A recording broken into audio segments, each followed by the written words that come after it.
जय जगन्नाथ। आमे आज 12टी सहज योगासन विषय रे अध्ययन करिबा जेउ गुड़िक आपण माने निजे मध्य करि परिबे एवं आपणक शरीर को सुस्थ रखि परिबे। कौन कौन से योगासन गुड़िक आसंतु जानिबा। सुखासन, पद्मासन, मत्स्यासन, सर्वांगासन, हलासन, वज्रासन, सुप्त वज्रासन, भुजंगासन, बलासन, चक्रासन, पश्चिमोत्तासन, शवासन। यही 12टी योगासन विषय आमे आज अध्ययन करिबा। मु आपनकु से 12टी योगासन किपरि करा जाए ताहा मध्य कहिबी एवं ताहार उपकारिता मध्य जणैबी। तो आसंतु स्टार्ट करिबा आजिर योगासन सेशन। प्रथमटी होछि सुखासन। आमे सुखासन केमिति करिबा। मु जो आसन रे बसिकी आपण मानकु कहूची ये होछि सुखासन। एथिरे कोन कोन उपकारिता थाए। आमर चिंता ए दूर करि थाए, स्ट्रेस रिलीफ करि थाए, आंठु और जंघर मांसपेशी को सबल करि थाए, आमर फोकस और कंसंट्रेशन को बढ़ाई थाए, बैक पेन कम करि थाए, सेक्सुअल हेल्थ इंप्रूव करि थाए, डाइजेशन रो क्षमता बढ़ाई थाए। आमर द्वितीय आसन होछि पद्मासन। पद्मासन रे आमे कोन करिबा, गोटे गोड़ ऊपर आ गोटे गोड़ छंदी की रखिबा। या द्वारा उपकारिता कोन होई थाए, आंठु और पादर मांसपेशी स्ट्रेस होई थाए, मुंड ठंडा रहे, मस्तिष्क को सतेज और सजाग रखि थाए, मेरुदंड को स्ट्रेच कराई थाए, आमर पोस्चर इंप्रूवमेंट हुए, झियो मानकर मेंस्ट्रुअल प्रॉब्लम दूर होई थाए। या द्वारा आमर तृतीय आसन होछि मत्स्यासन। प्रथमे जानिबा मत्स्यासन किपरि करा जाए। मत्स्यासन रे आमे पद्मासन परि बसी पछपाखु आमे सोई पड़िबा आ हाथ को स्ट्रेट रखिबा, कहूणी आमर भूमिरे लागिबो। तो मत्स्यासन रो उपकारिता कोन कोन थाए। मेरुदंड और बेकर प्रेशर कम करि थाए, पिट्यूटरी, पाराथायरॉयड एवं पिनियल ऑर्गन ठीक रही थाए, जा द्वारा आमर हार्मोनल बैलेंस संतुलित रुहे। आस्थमा भली फुसफुस जनित रोग दूर करि थाए। आमर चतुर्थ आसन होछि सर्वांगासन। सर्वांगासन आमे किपरि करिबा।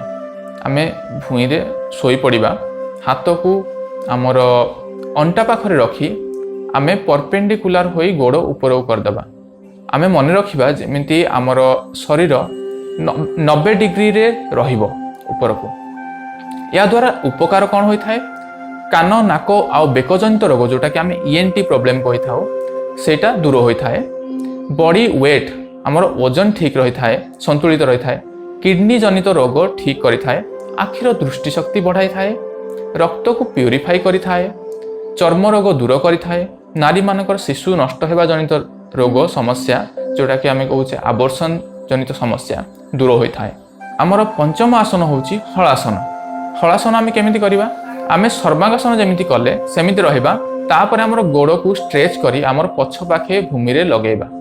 एहा द्वारा उपकार कोन मिलि थाए, कांध, मेरुदंड आउ पेटर स्ट्रेंथ बढ़ी थाए, खाद्य हजम हेबार क्षमता बढ़ी थाए, मधुमेह रोगरु रक्षा होई थाए, हृदय जनित रोगरु आमको रक्षा करि थाए। आसन मेंस्ट्रुअल साइकेल रो अनियमिततारु दूर करि थाए, आमर फोकस कंसंट्रेशन बढ़ाई थाए, रक्त संचालन बढ़ी थाए। आमर परवर्ती आसन होछि वज्रासन। एहाको आमे किपरि करिबा। पाद और आंठू को भूमि रे लगाई आमे स्ट्रेट बसी जिबा। आपण माने लक्ष्य करि पारथिबे एठी मेरुदंड को सीधा रखिबा, सामना को चाहिबा। एहा द्वारा आमर उपकारिता कोन कोन होई थाए। पाकस्थली रो रोग दूर होई थाए, मेरुदंड को सीधा रखि थाए, पेटर चर्बी नष्ट होई थाए, रक्त संचालन बढ़ाई थाए, मुंड ठंडा एवं फोकस रखि थाए, आ हमर डाइजेशन पावर जोटा कि हमर पाचक शक्ति वृद्धि होई थाए। हमर नेक्स्ट आसन जोटा होछि 7 नंबर आसन, से होछि सुप्त वज्रासन। एहा द्वारा सुप्त वज्रासन आमे केमिति करिबा। आमे वज्रासन रे बसी गले एवं आमे पछ पाखकु हाथर सहाय्य रे सोई पड़िबा आ मुंड को आमे परपेंडिकुलर रखिबा ग्राउंड सहित, आ हमर हाथ जंघ ऊपर रहिबो। एहा द्वारा उपकारिता कोन कोन होई थाए। मेरुदंड को फ्लेक्सिबल करि थाए ए आसन, शरीर पोस्चर ठीक करि थाए, तामसिक शक्ति को आध्यात्मिक शक्ति रे परिणत करि थाए, फुसफुस को अम्लजान सप्लाई करि थाए एवं फुसफुस जनित रोग तथा आस्थमा एवं ब्रोंकाइटिस रु दूर करि थाए, कोष्ठकाठिन्य मध्य दूर करि थाए। हमर अष्टम आसन होछि भुजंगासन। एहाको आमे किपरि करिबा। आमे पेट माडी तळे सोई पड़िबा एवं हाथ को भूमि रे लगाई, छाती पाखरे रखी भूमि रे लगाई आमे पुश करिबा ग्राउंड को, आमे मुंड को ऊपर को उठाइबा आमर अधा बॉडी तले रहिबो, अधा शरीर आउ अधा शरीर बक्राकार होई रहिबो। एहा द्वारा लाभ कौन होता है?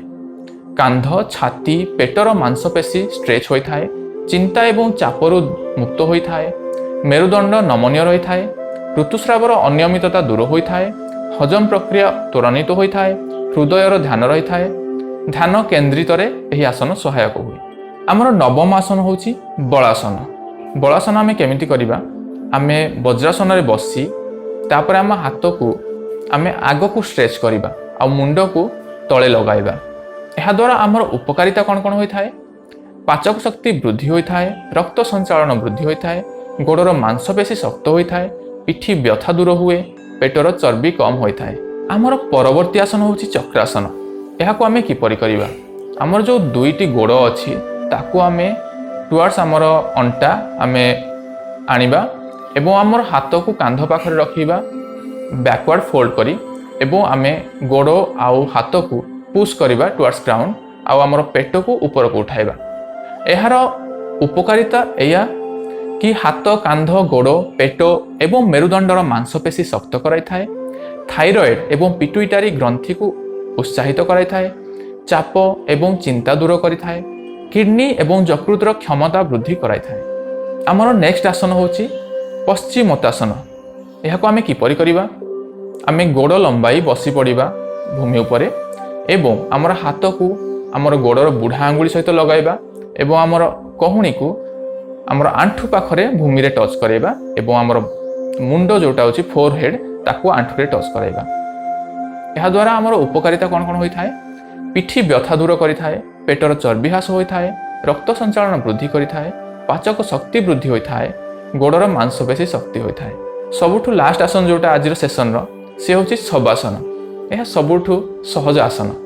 यह द्वारा कौन कौन होता है उपकारिता? हाँ, प्रथमतः आम या केमिति करिबा? आमे शोई पड़िबा, आमर पिठी बाहु भूमि को लगे आमे शोई पड़िबा। आमर गोड़ दुई गोड़ मध्य व्यवधान 30 सेंटीमीटर रखिबा आउ आमर शरीर ठू हाथर व्यवधान 15 ରୁ 20 सेंटीमीटर रखिबा।